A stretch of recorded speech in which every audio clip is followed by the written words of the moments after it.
We start in Australia, where its Prime Minister is saying the relationship with China has been renewed and revitalised with the visit of China's Premier after 7 years, following a strain in their relations after Australia called for an international inquiry into the origins of coronavirus in 2020.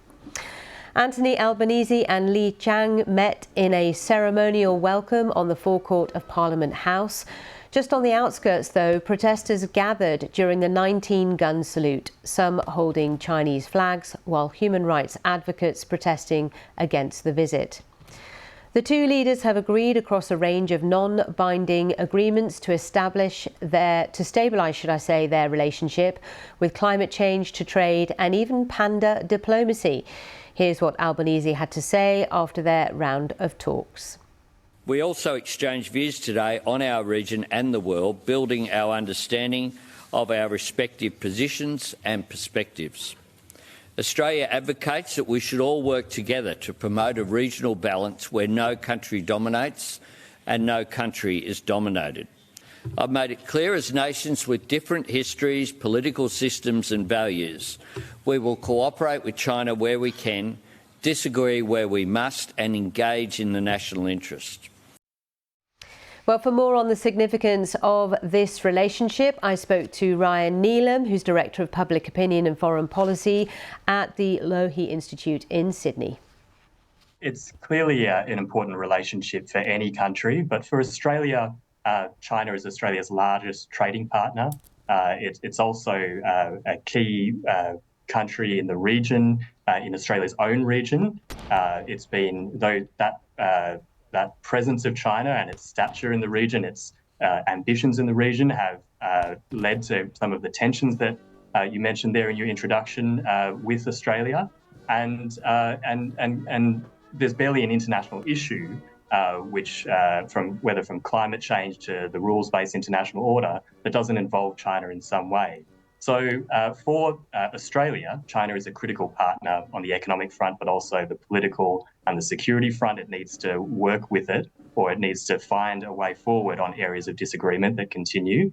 But for China, it looks towards the Australia relationship as a key supplier of many of the critical minerals, the raw materials that it needs to maintain its economy and to maintain its advantage in some of the industries that it's seeking to dominate in the future, including on AI, quantum, and the computing power that relies on some of those critical minerals. So for both sides, there's an element of interdependence, and we've seen, as you said, the relationship has come out of a very frosty period.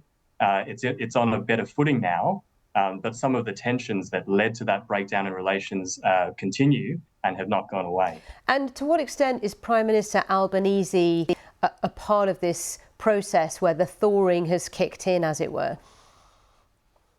Yeah, well, look, the circuit breaker in the downward spiral of the relationship was actually the election of the Albanese government.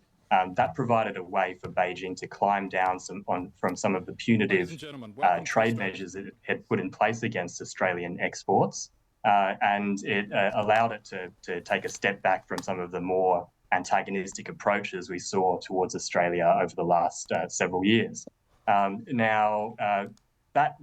did that happen? I mean, part of it reflects a broader recalibration by Beijing. It certainly must recognise that the aggressive tone, the wolf warrior diplomacy, wasn't yielding the results that it sought. It was pushing allies of the United States in Asia, particularly Australia, Japan, South Korea, the Philippines, all closer towards the United States, and it must see that is not actually in its interests. But at the same time, China is facing a whole range of other challenges. We know it's facing some very significant economic challenges at home, and its competition with the United States continues to sharpen. There's a lot of unpredictability there. In a way, it's looking to neutralise or minimise, if it can't neutralise them, the problems on its list. Australia is one part of that broader picture, and it's seeking to have a more stable footing. Well, let's stay in Sydney now and link up to our correspondent, Katie Watson. So, Katie, just hearing there from Ryan about how important this relationship is, Tell us more about what's ahead today, what's been happening. Well, interestingly, just before the two leaders held this high-level meeting in Canberra, Mr. Li wrote in a visitor's book saying the relationship between China and Australia was evergreen. And I think that says so much about this visit, that whether the two countries like it or not, it's an internal relationship. They both need each other.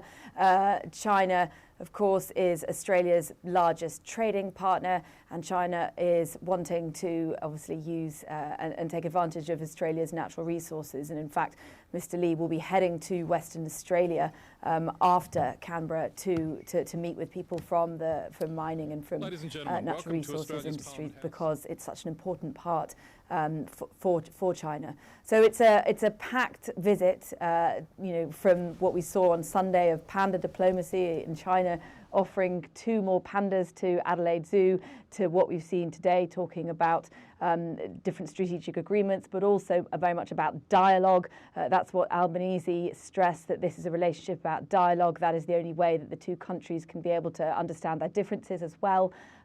Moving on, of course, to natural resources, which is probably the most valuable part, of course, for China in this visit.